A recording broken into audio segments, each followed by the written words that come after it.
Alright, so let's look at a few examples for differentiating inverse trig.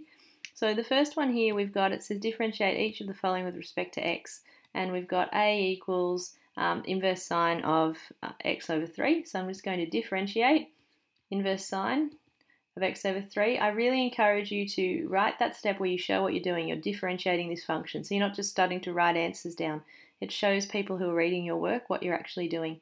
So what we do is look down at our formulas here and you can see, oh cool, it's this formula here. So it's the first formula, and I'm just going to label these 1, 2, 3. So we're going to use 1 with a equal to, and you can see here a is 3. So that means that our answer is going to be the derivative, and you can see the little dash there, which means this is the derivative function, this one here. The answer would be 1 over square root of a squared, which is 3 squared, minus x squared. And if you wanted to simplify that, I suppose you could write that as square root of 9 minus x squared. There's not really much else you can do with that. That's pretty much in the form that it's going to be in. It's not really able to be simplified to anything else. So that's an easy one. The next one, B, you've got inverse cosine of 4x. And again, you want to differentiate that. I'm just showing that I'm differentiating it. Now, looking at this, you can see that it doesn't look exactly like this. It doesn't have that form that we're used to seeing. So you could do this a couple of ways. You could actually make this denominator 1/4, which would bring the 4 up, and then do a similar thing to here. But I'm actually going to use chain rule. And the reason for that is you've got a function that's inside another function. So if you think about this, this would be let 4x equal u. That's the thing inside the function. So a composite. So I'm going to actually do all that working here. So chain rule. So we let u equal 4x. And to make life a bit easier, as soon as I see that it's a chain rule, I'm actually just going to call this thing y. So we can use that familiar method that we've done, which is now y equals inverse cosine of u. Remember that underneath we do du dx, which is the derivative of u, and that's going to be 4. And we do dy du. Remember that's the variable here, so that makes sense to differentiate with respect to u. Now you really deal with this as though it's an x. And you can see that u is actually over the top of 1 because there's nothing else written there. So if there was a number under there, a would be a number, but if there's not, a is just 1. So the derivative is negative 1 on the square root of 1 squared minus, not x squared, but u squared, because we have a u in there. Okay, so we've got that so far. Now for chain rule, we actually have to use a particular, or do something in particular with those two results, which is multiply them together. So for chain rule, we have dy dx equals du dx by dy du. Remember the reason for that is the du is cancelling and leaving you with the dy dx. So we literally just multiply these together. 4 times 1 is negative 4, and that will end up on the top line. 1 minus u squared will be on the bottom. And then to finish it off, you want to replace what u actually is. And we know that u here was 4x. So we're going to put 4x all squared. Now you may leave it in that form, but it's nice to actually expand that out so you can see what that is. So remember that when you're dealing with powers, the power actually operates on both things in the bracket. So it will be 4 squared, which is 16, x squared, like that. So therefore, the derivative of what we started with, inverse cosine of 4x, is equal to negative 4 over the square root of 1 minus 16x squared. So that's your chain rule. Next one that we've got there, C, so that was B, is inverse tan of 2x on 3. And you know, it's pretty much the same type of question because you're looking here, 2x over 3, you're looking here at something that is not x. Now you could do this using the chain rule. I'm actually going to do this the other way that's possible to do, which is to actually rewrite this. So rewrite it as, and I'll get rid of the y because I won't use chain rule here just to show you the difference. Inverse tan of x over, now if we do this as x over 3 over 2, like that, the 3 would stay underneath and the 2 would flip up. So now what we can do is differentiate this. So we have, in terms of our rules, we'd use rule number 3. So use rule 3 with a equals 3 over 2. So for our answer, we have a over a squared plus x squared. And I'll just get rid of that. It's an equals here. So a, which is 3 over 2, over, and it's not a square root anymore, which is what you'll notice about inverse tan. 3 over 2, that's a squared plus x squared. Now that looks kind of ugly the way that it is, so we're going to work with it. Okay, we've got 3 over 2 on the top line. On the bottom line, we've got 9 over 4. Remember that that square applies to both things. Okay, and remember, of course, you could use chain rule with this one. I'm just doing it a different way so you can see. You can sort of pick what you like. I'm going to put everything here over a common denominator of 4. So I just multiplied the x squared by 4 there, you see, so that then if I cancelled the 4's, I'd have the x squared left. And now because I've got a fraction on top of a fraction, these two multiply together and these two multiply together. Okay, so we're then going to have the 4 coming up onto the top and then the 2 coming through the bottom line. So what we would have is we'd have 12 over 2 times 4, 8x squared. I just like putting the x squared first. And 2 times 9, which is 18. And to finish off, you can see that you could actually divide the top and the bottom by 2 because that will simplify it. So we've got 6 on the top, 4x squared plus 9 underneath. And that's your answer. So this particular question, the derivative of inverse tan, if you're trying to differentiate inverse tan, you can do it by actually setting a up as the form there where it's a denominator. So just taking that 2/3 and flipping it underneath. Okay. The other way is the chain rule. So that's essentially the same way that I did the previous question. Okay. I'll do this next one with chain rule just to finish off. So have a look in the book at the alternate way of doing C.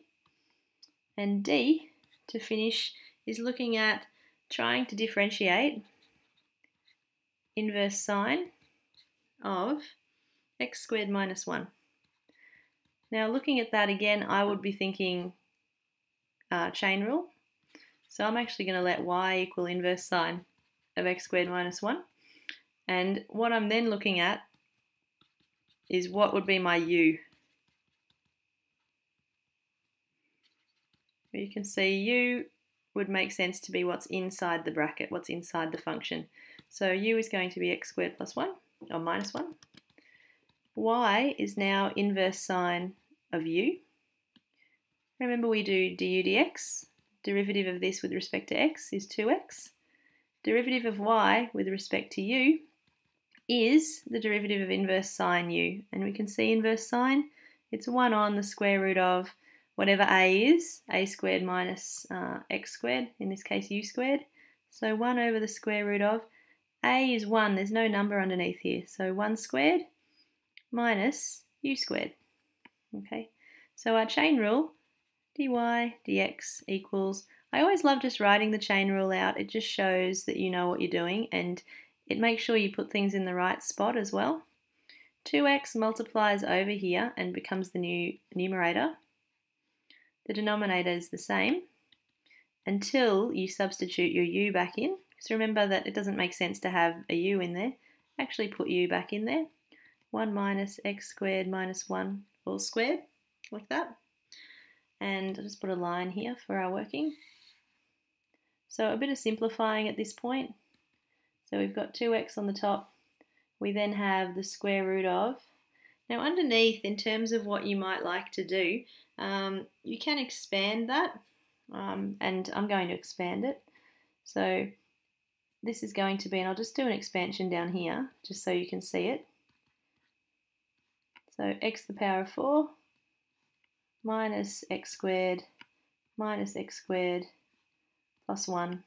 So x to the power of 4 minus 2x squared plus 1.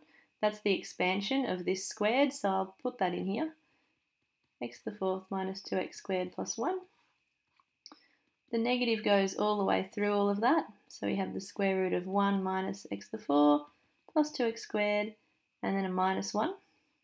And that's nice because you get some nice cancelling action going on there. And the other thing you're going to notice is that you've now got two terms, so the 2x squared minus 4x to the 4, oh, just minus x to the 4, I don't know why I put a 4 there, that have x in them. So those two terms, and not only do they have x in them, they both have x squared in them. So we can actually factorise at this point. So we've got 2x over the square root of x squared outside of 2 minus x squared, like that. We know that you can then, remember one of the great rules that you can use is that the square root of a times b equals square root of a times the square root of b. So you can use that rule to split up a square root when two things are multiplied. So we really have the square root of x squared and then the square root of 2 minus x squared. Now this particular guy here, x squared is a positive. The square root gives you back x again, but you have to be careful here that when you do take the square root of the x squared, it doesn't just turn into x. This can never be negative, and that's because you've got a square root of something. So to make sure that this is not negative, we can actually call this the absolute value of x, which means x is never negative, x is always positive, and then we've still got 2 minus x squared happening there. Now for your, I guess, restrictions on your domain, we know that the bottom, or what's inside the square root, 2 minus x squared, has to be bigger than 0. It can't be equal to 0. That would make a 0 denominator. It can't be negative. So this implies that x squared, I'll take it to the other side, is less than 2.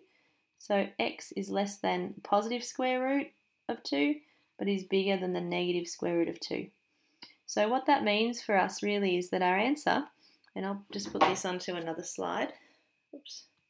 So therefore, the derivative of our inverse sine of x squared minus 1 equals our answer here. So it's this guy, provided that x satisfies the conditions that we just talked about. So for x being in between root 2 and negative root 2. Now what you may also notice here, some of you will think, well, hang on, what about if it's 0? Because 0 does fit in this interval. Well, that actually gives us a little bit more work because it means we can't, strictly speaking, just use this interval. We know the endpoints of the interval are plus or minus root 2, but now we actually have to consider what happens when we've got x between 0 and negative root 2 and x when it's between root 2 and 0. So we have to think about it in these terms. So if we were looking at x's in these in this range here, this particular function, if we think about the values of x, these are all negative values of x. So if we were looking for negative x, we know that, well, this has to be positive, and this would actually turn into a negative here. So this would be negative, and then what you could see is that these x's can cancel. So the answer is actually going to be, provided that x is in between this interval here, all negatives, we'd actually have an answer for our derivative of negative 2 over the square root of 2 minus x squared. That's our first one. Or our second answer. Or it could be one of these positive values of x. If it's a positive value of x, check out what happens now with this function that we have. If x is positive, this will be positive, and so is x here. X is positive down here as well. And again, those cancel out, but we'd have a positive value there on the top. So the function can also be equal to the positive of 2 on the square root of 2 minus x squared, provided that x is in this particular range of x values. So this is a very tricky question because it's easy enough to get to this point here, or even to this point, or this point. This is probably the first point that you might think of stopping. But to go all the way through and to actually then consider when is the denominator non-zero, what values of x can I have, That's the extra part on the question, and that's the type of working that will give you the extra mark or 2 marks at the end of a question in an exam. So for this particular question, we actually have 2 answers for our derivative of inverse sine, depending on where x is. So negative 2 over the square root of 2 minus x squared for negative x values in that domain of values for x, or the positive for that domain of values on x. So the key thing with this exercise is really knowing how to use 2 different methods, either the chain rule for differentiating inverse trig, or simply using standard rules with values of a, where a is the denominator of the x term. So being able to differentiate inverse trig, and remember that the inverse trig formulas are on your formula sheet, so you don't need to memorise them.